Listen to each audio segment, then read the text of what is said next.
Hello, you're watching The Circle Pit and we are Preston Meco.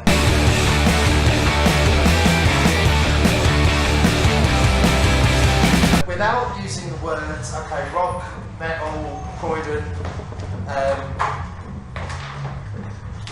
without using the words rock, metal, croydon, Bristol, sick, harmonies, describe Preston Meco. Did you say without using Meshuggah banging One Direction with Ruben watching in the corner. But not as good as all three of those bands. If you imagine them, not as good. But I think it sounds like a mix of all of that together. What do you think? That's, to be honest, that's as spot on an answer as I can imagine. You know what I mean?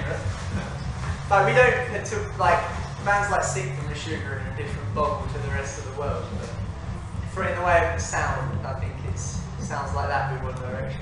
Well, when I saw you guys at Surrey, I turned to Simon and I said, well, they're popcore. Yeah, that's it. And I was like, you know, popcore. New genre. Yeah, genre. You're the only ones. Yeah. Have that. That's cool, popcorn. I like it. Sweet. So we are popcorn. You are Yeah. popcorn, yeah. How does the music come together for you guys? You know, like, what's the process? Or is there one? It's Kind of it's wake me up and make some riffs sometimes. Yeah. It's a proper team effort. Like me and Adam would just be playing, or I might have a riff, or I might be up and write a chorus or something like that, and then send it maybe to Lewis or Adam and be like, "Do you like this?" And then they'll say yeah, and then that will inspire. We don't always say yes. Yeah, sometimes I'm like, what have you said? But yeah, and then like we'll get together and get some ideas, and I'll put like a rough structure together, and then we all get in on vocals and melodies and stuff, and then Lewis's sort of lyrics is his forte, because we're not don't know good at English. Yeah, it always, when you jam it always becomes a different entity, so, and the same thing with playing live, you know, sometimes it works, sometimes it doesn't, so. It's cool, like it's very varied as well, like some songs I'll be up and like the whole thing will flow out in a few minutes, and then it will become what it is after that. But then some songs, literally, like section by section, it will come. We try and bring them with one riff, and then there's sort of nothing ever works with it, and then we just put it in a riff pile. Like, take it out of the riff pile later on or something like that. Like a song like Affinity, like that was a riff that Adam had, and then that was over like a couple of months of just throwing loads of shit at it. Can you swear? Is that right? Yeah, Yeah, loads of stuff at it, and seeing what works. And then there's other tunes that have just come out in a night, and then haven't needed that much to add to it.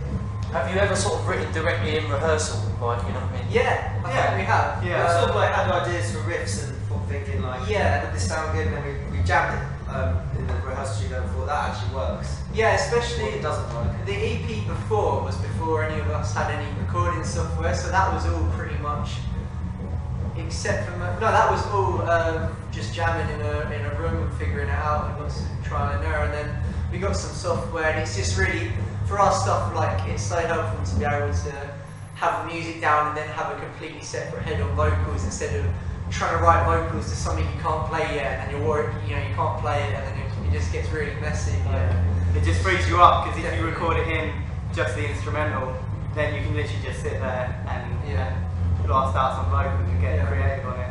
On the flip side of that, there are occasions where, like, we'll be playing a riff and then there'll just be a melody that's so obvious, then it just goes in straight away. Do you know what I mean? So it's quite, although we've sort of got a structure, we kind of go for it. It's quite spontaneous at the same time. The idea could come from any of the three of us. Sure. And lyrically, do you find yourself sort of attracted to any particular subjects, or is it just what's on your mind at any one moment in time? I always find the sort of vibe of the song always influences it a lot, and especially with us, like I lean on a lot of sort of cryptic and tongue-in-cheek type of stuff. So, and that sort of is a similar vibe to the band sometimes as well, because we'll have sort of the jumpy riffs and then like just the silly shit basically. So again, it I don't think there's one thing. I mean, there's a lot of spiritual aspects to it as well. But that's just hashing shit out. There's not exactly any clear point half the time. It's just me being What sounds nice and what feels right. Yeah, it's just me hashing shit out in my garage and being a little bit schizo. So yeah, half the time I'll put two conflicting viewpoints in something, and just because I don't know shit really. It's just fun. It's good having the ability for people to interpret them, and you will.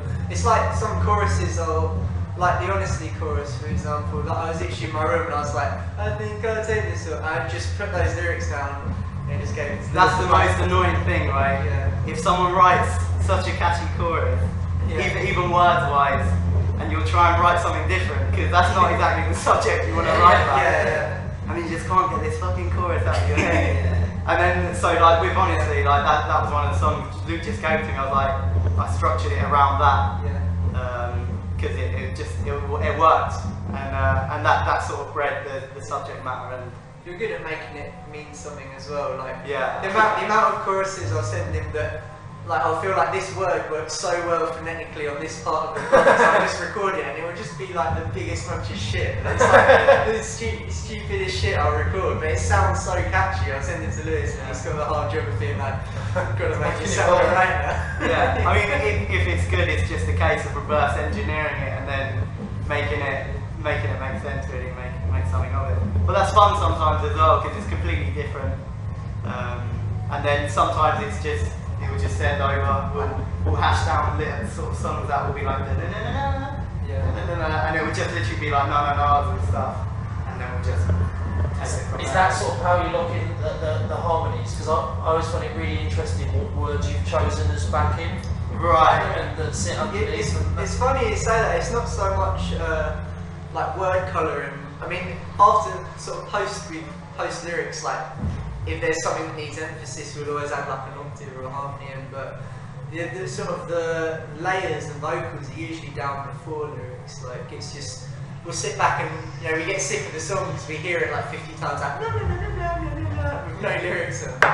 And then, but there'll just be parts where it's like, that will sound sick like this, that will sound sick like this, and you just sort of build it up. There's always like one melody, and then, like I'll sit there, or we'll get together and sit there and just put it on top and see what sounds good. But have you done a lot of sort of close harmony singing that's sort of separate from? no, not really. Like, I mean, there was a band I was in when I was younger that kind of evolved into the first evolution of this band, but it wasn't the same band, and it had the same concept of more than one frontman and lots of vocals, and then that just, when this band got together, it just evolved even more and turned into what it is now. So we'd all sung a little bit separately, but to be honest, like none of us are singing, so it was face level. But I mean, if you've got something to work towards, that's made us better. That's the years have gone by, really. I feel like we sing stronger together than we do individually still at the moment. Sure, because I was going to say, it's amazing you say that none of you are singers, because that's one of the things that everyone that's seen you takes away from it. Yeah, right? sure. Is the harmonies, and how the harmonies give the music an emphasis and a lift that not that it otherwise wouldn't have, but it's that extra layer of sheen on the top, But well, I mean, we do practice it, and we've had a few acoustic gigs, and that's really good for really getting it down, because it's so bare. And when we have something like that, it forces us to practice in a different environment, which you can hear all the things we're doing a bit wrong or a bit badly. Yeah, I think it's good that we don't have we weren't singers before, because we don't conflict, we sort of work together, blend rather than like clashing. I think it has helped us out in a way, because as our voices develop, they've developed singing together. So like you kind of, I don't know if it's subconscious or what, but you often find that people in the same band start singing like each other, and I think we kind of pick up parts of each other's voices. Yeah, we also fill in perhaps frequencies for each other that aren't there. Maybe that's getting too. Well, no, it's not, because it's like a guitar can be in tune with itself, can't it? Do you know what I mean? It doesn't have to be in tune with, not saying that it isn't. But it's like when you're working together, you're just pulling as a unit vocally, rather than going, I learned that from school, and I learned that from my singing lessons from when I was young. It's like if you got three great frontmen together, they wouldn't sound good together necessarily. It's very. We've taken a lot of time in, like Lewis said, just sitting with an acoustic guitar and listening to each other, and I think singing with other people in like a group is very different to fronting a song or singing on your own. Yeah, obviously you lads are really good friends and like I've known each other for quite a long We time. love each other so much. Do you think that helps playing the type of music that you do? You know what I mean? Just being free and like hating each other. Yeah. Might be heavier than hating each other. Yeah, You're probably right. I'm really like brutal. But yeah, I guess you can't. The relationship you have, especially when you're driving it, sort of the level we're at and way above what we're at. We're just at the very start of taking it seriously. Do you know what I mean? But you've got to be friends, otherwise you'd hate every tour. And kill yourself. Man, it's hard as well. Like the vans we rent vans when we go on tour, and it's just a 3-seater. This sofa's got more space. Yeah, it genuinely does. And so we're in each other's pockets all the time. yeah. So you can't there can't be any negativity there because you're just gonna end up killing each other. Yeah. You just learn to, as long as you get along, you'll learn to have respect for each other, and especially I think this is like our 5th year. It's very much a family relationship. So just like you'd read a sign off if your mum was pissed off, that's the time to maybe back down, or if they're hyped up, you feel stuff with each other like you do a brother, like without getting too like lovey-dovey about it. But it's true. Like you spend so much time together. It's like a relationship. So. you've had quite a busy and productive 2014. Well, as John said just gone. What were your 3 best moments and 1 worst moment from 2014? Should we start with the worst? Let's start with the best because they're let's do easy. 2 best, the worst, and then the first. Best one's got to be download. Yeah, the second stage download was insane. Yeah. Great experience. Just like playing a stage that big was just mental. Feeling like in kind of like a cockwaving kind of way. Just feeling like you're moving that much air. Do you know what I mean? You just feel everything. Like, you just move about as much as you want. You don't hit anything or like decorate. Yeah, like me and Adam used to. Because it's a giant stage, isn't it? Yeah, it's mental. Like it was like a main stage at a normal sort of, like maybe a slightly smaller festival, but it was just crazy to play that. And it was a great experience as well because you approach it slightly differently, and how perhaps like watching back you can sort of analyse yourself. Maybe like when you see a theatre, you're going to the theatre work, you're always told to double your action. It's kind of like that in a way.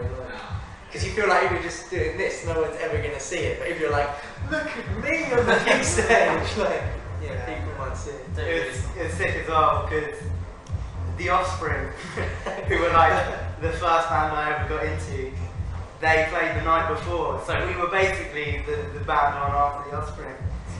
In my mind anyway. Yeah. And it was just cool just to watch the Avoid status quo as well. Yeah, so status quo's backline was whilst we were setting up, we were looking at it.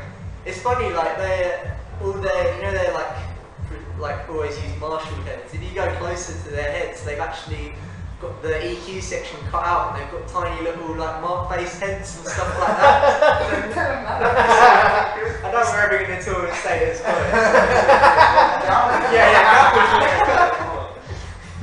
Second best moment. I'd probably used it as well, but I felt all tingly when we got played on Radio 1. Oh yeah, that was great. That was. I mean, downloads and obviously festivals are a thing you think of that are sick when you're younger, but Radio 1 was something, and I remember being like 14, or 15 on my first tour and listening to Radio 1 and being like, man, that's it. Like if we played on Radio 1, and yeah, just to hear us come through and see Radio 1 on the thing, like, it was awesome. Second best, third best. You've finished recording your album. Yes. And obviously, like you were in the process of trying to find labels and all the rest of it. What was the experience like of doing that? And how's your sort of sound changed at all from the EPs to what's going to come out of the album? Well, we recorded it. It's almost a bit more of a live sound now. All the drums completely live. Like we haven't done any beat mapping or anything. And you really feel it. Like if someone were to tell me it does make a difference, I wouldn't really believe it. But actually listening to it now and having experience with it, it just feels like it sounds like a live band playing and being recorded. Tonally, it sounds similar to the EP. We went to the same guy, and he's got the same perspective of the band we are. But is that Neil down in there? yeah, Neil Kennedy at the ranch, really good. Yeah, and I like was at uni with Neil. oh, he's a legend. Yeah, Yeah, he's just the best guy. Like, it helps that we were such good friends as well, because so we did start it with Dan and then just ran out of money basically. Dan Muller, that is, ran out of money, and just going back to Neil, it felt you just felt good, because it's just like straight away you're there with your friend who you can do a good job. And who knows you completely, yeah. Music, so yeah. Like I was saying, it sounds tonally, I think, quite similar to the EP, but far less produced. Do you know what I mean by that? Yeah, So More sound to it. yeah, it's like things like the drums aren't as quantized, and there's maybe like the odd tiny imperfection or noise or something in there. And just yeah, we just wanted to get a performance captured of it. Do you know what I mean? So yeah, I think hopefully we've got that. Especially the vocals sound. We think they sound way better just because we can sing better than we did on the last EP, Sure. so they didn't have to be as manipulated to, be variables to their ears. So. Have you got a title in mind, or is it still nebulous? Few ideas, nothing solid yet. We're just waiting for the right one, really. So I'll let you know as soon as we do. He's already proposed the Lewis Williams experience. I quite like it. It's good. Okay, if you could put together, when the album comes out and gets signed to a nice label who are friendly and free with the checkbook, if you could arrange like a dream term for, you could be a sport actor, like for promoting the album, who would it be? This is hard because bands in the way of that I'd love to play with, because I'm a fanboy of, would be very different for the bands that I'd put us on maybe for a sick tour. Do you know what I mean by that? So like, you can do two. You can do two. Okay, you can do one, and then this might actually work if I'm making vocals. In the way of like just a fantasy lineup, like I'd love to tour with Dillinger, Escape Plan, Manchester Orchestra. yeah. And who would you do? I don't know. Yeah, Frown Lodge.